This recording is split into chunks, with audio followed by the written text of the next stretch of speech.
نشست کو آگے بڑھاتے ہوئے اب میں چاہوں گا کہ ذرا اپنے عنوان کی طرف ہم آئیں، وطن کے سائبان بننے کی طرف ہم آئیں۔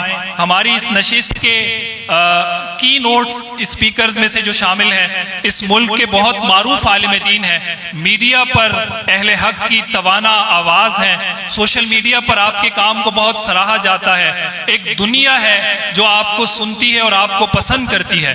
ہمیشہ مین سٹریم میڈیا ہو یا سوشل میڈیا، اس پر اہل حق کے ترجمان بن کر آپ سامنے آئے، اور جو بھی اسلام، اہلیان اسلام پاکستان، اہلیان پاکستان کو اگر کسی نے میلی آنکھ سے دیکھا تو انہوں نے دلیل سے ان کو جواب دے کر چاروں شانے چت کروایا۔ آج ہمارے درمیان موجود ہیں جناب مولانا مفتی فضل سبحان صاحب۔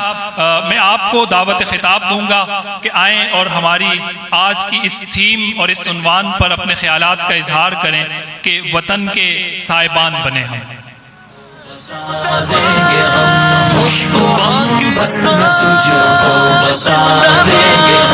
ہم کو آغوش مادر تیری سرزمین، ہم کو رش کے ثریا تیرا آسمان، تو ہے قرطاس ہم ہے۔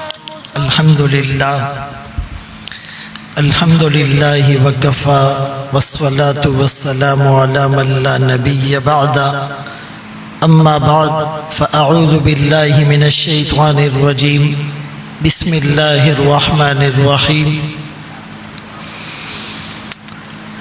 ان الدین عند اللہ الاسلام، وقال النبی صلی اللہ علیہ وسلم لا يؤمن احدكم حتى يكون هواه تبعا لما جئت به، او كما قال عليه الصلاة والسلام صدق الله مولانا العظيم وصدق رسوله النبي الأمي الهاشمي المدني الكريم، ونحن على ذلك لمن الشاهدين والشاكرين، والحمد لله رب العالمين۔ دل مایوس میں وہ شورش برپا نہیں ہوتی، امیدیں اس قدر ٹوٹی کہ اب پیدا نہیں ہوتی، ہوا ہوں اس قدر افسردہ رنگ باغ ہستی سے، ہوائیں فصل گل کی بھی نشاط افزا نہیں ہوتی۔ انتہائی قابل تکریم و تعظیم علماء کرام، طلباء اور میرے محترم اور معزز سامعین، آج کی اس خوبصورت تقریب کو دیکھ کر ایک امید سی جاگ اٹھی ہے کہ انشاءاللہ اس ملک کا مستقبل سنورنے کی طرف جا رہا ہے، اور اس منظم، آرگنائزڈ اور پر اثر تقریب کے پیچھے جو محنت ہے وہ ہمارے بھائی جناب مولانا عامر احمد عثمانی صاحب اور ان کی سرپرستی کرنے والے وہ ہم سب کے اور میرے حقیقی محسن ہیں حضرت مولانا ڈاکٹر قاسم محمود دامت برکاتہم العالیہ صاحب، کہ جنہوں نے دوران طالب علمی، زمانہ طالب علمی میں 2-3 دفعہ میری کاؤنسلنگ کی، مجھے ترغیب دی، علم کی اہمیت اور فضیلت پر برانگیختہ کیا، اور اس میں کوئی مبالغہ نہیں کہ ان کی دعاؤں، نیک تمنا اور مشورے کی بدولت آج اللہ تعالیٰ نے ہمیں اس مقام پر کھڑا کیا۔ تو اس خوبصورت محفل کی نظر میں یہ شعر کرتا ہوں، آتی ہی رہے گی تیرے انفاس کی خوشبو، گلشن تیری یادوں کا مہکتا ہی رہے گا۔ مخزن تو کہتے ہی خزانے کو ہے، خزانہ چھپا ہوا ہوتا ہے، لیکن جب وہ ظاہر ہو جائے تو پھر اس کے انوارات اور برکات اور ثمرات اور فیوزات پھیلتے چلے جاتے ہیں۔ انشاءاللہ ایک دن یہ ادارہ دن دگنی رات چگنی ترقی کرتے ہوئے ملک کے استحکام، سالمیت، بقا کی طرف گامزن ہوگا اور حقیقی مصداق بنے گا، وطن کے سائبان بنے ہم۔ 14 اگست 1947 کو دھرتی کے سینے پر مارز وجود میں آنے والا یہ ملک، یہ نعمت خداوندی ہیں، اسلامی کیلنڈر کے مطابق 27 رمضان المبارک کو یہ دنیا کے نقشے پر ابھرا۔ یہ خوشی کا دن ہے، اس کو منانا چاہیے، اس کو سیلیبریٹ کرنا چاہیے، اس لیے کہ یہ اللہ کی نعمت ہے، اور سب سے بڑی نعمت آزادی ہوتی ہے۔ بنی اسرائیل کو اللہ نے فرعون کے مظالم سے جب نجات دی تو کیا کہا؟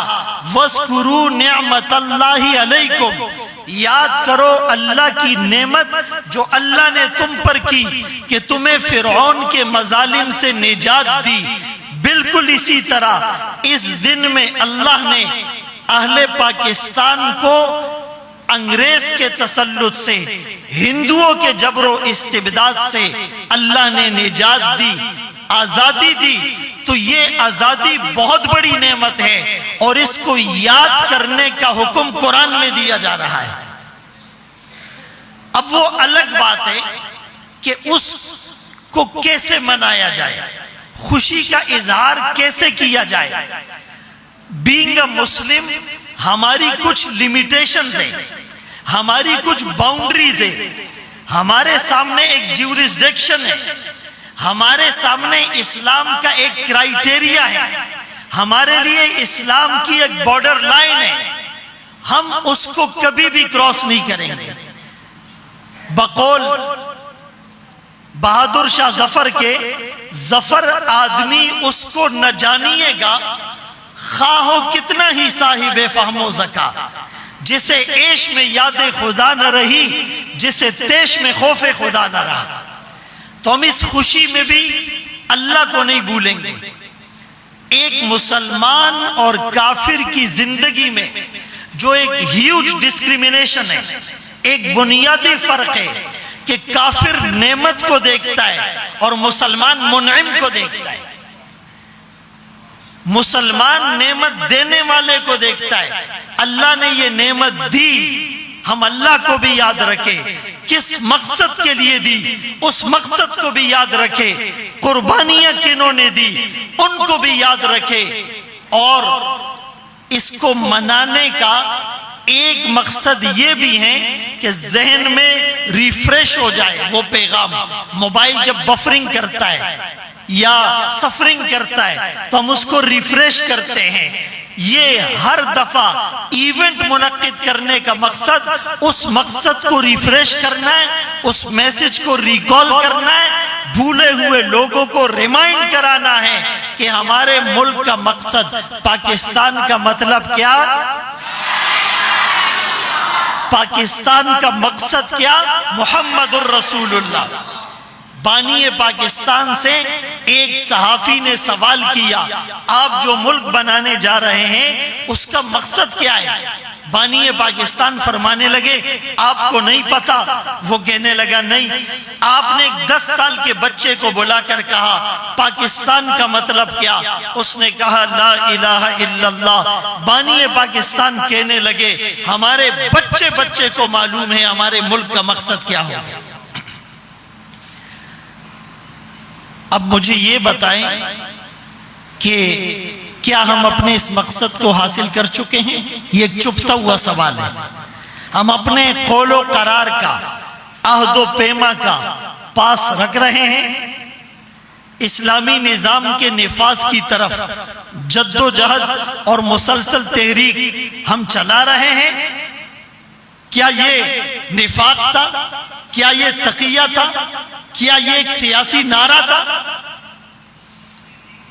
تو اسی لیے خوشی کے ساتھ ساتھ یہ یوم احتساب بھی ہو، اکاؤنٹیبلٹی کا دن ہو، کہ ہم اس پر غور کریں کہ ہم نے اپنے اس مقصد کو اب تک حاصل نہیں کیا۔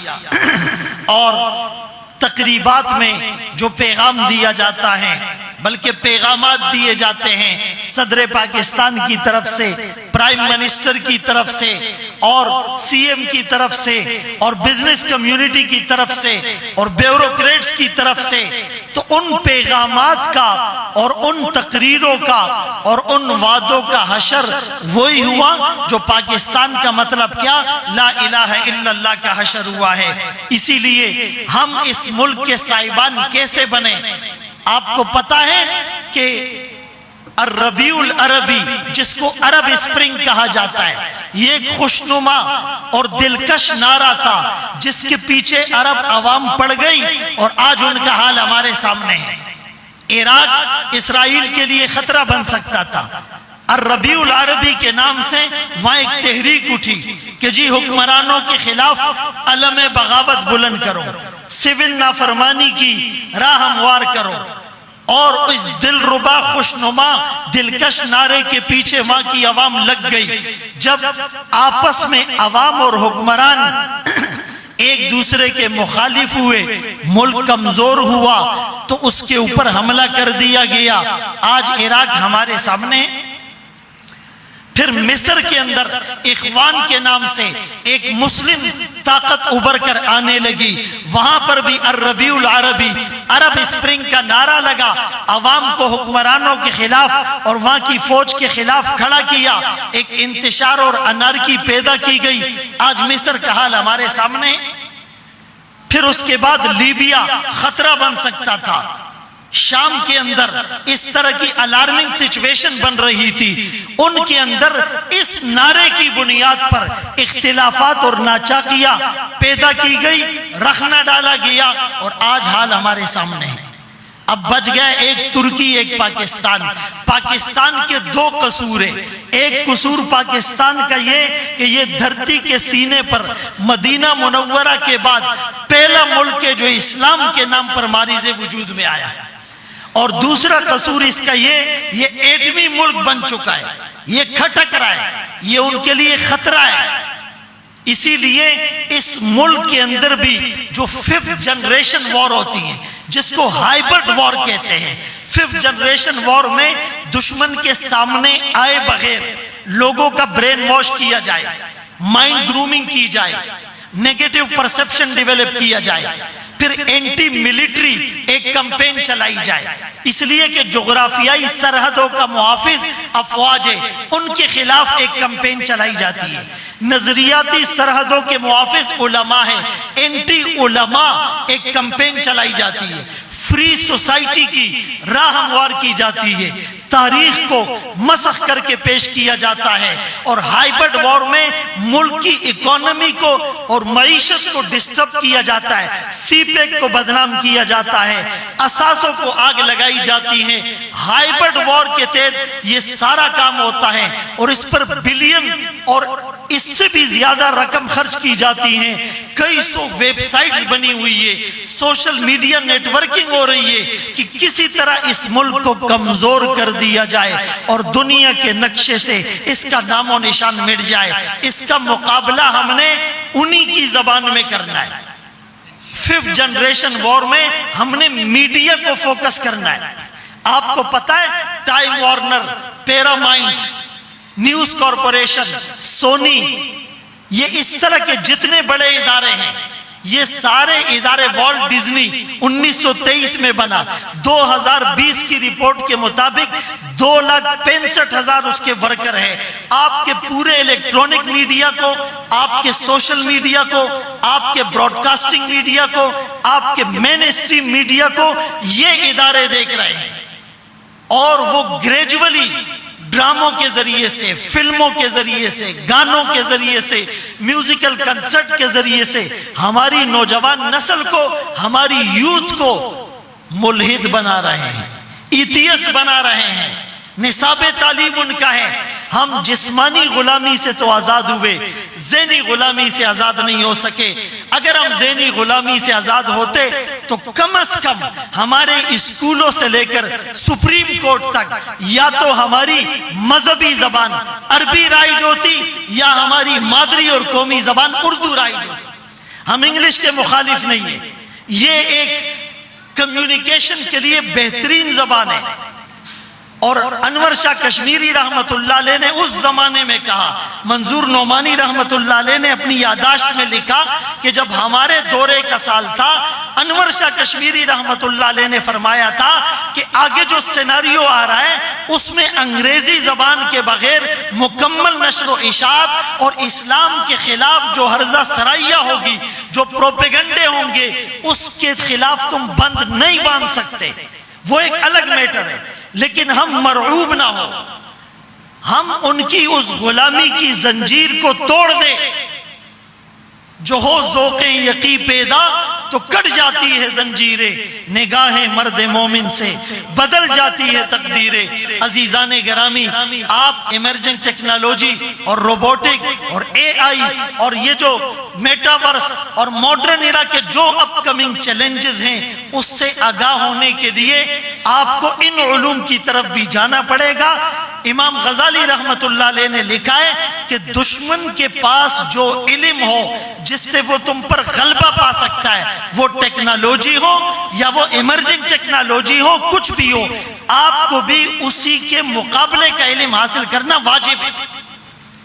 اسی لیے اگر تھوڑا سا روشن خیالی کے ساتھ، اعتدال کے ساتھ، اپنی ریکارڈڈ ہسٹری کو پکڑے ہوئے، اپنے اکابر اور اسلاف کے نقش قدم پر چلتے ہوئے اگر ہم ماڈرن ایرا کے تقاضوں کو بھی مد نظر رکھیں گے تو یہی اصل میں مزداق بنے گا. وطن کے سائبان بنے ہم. خدا کرے میری عرض پاک پر اترے وہ فصل گل جسے اندیشہ زوال نہ ہو. یہاں جو پھول کھلے کھلا رہے صدیوں، جہاں خزاں کو گزرنے کی بھی مجال نہ ہو. وآخر دعوانا ان الحمدللہ رب العالمین.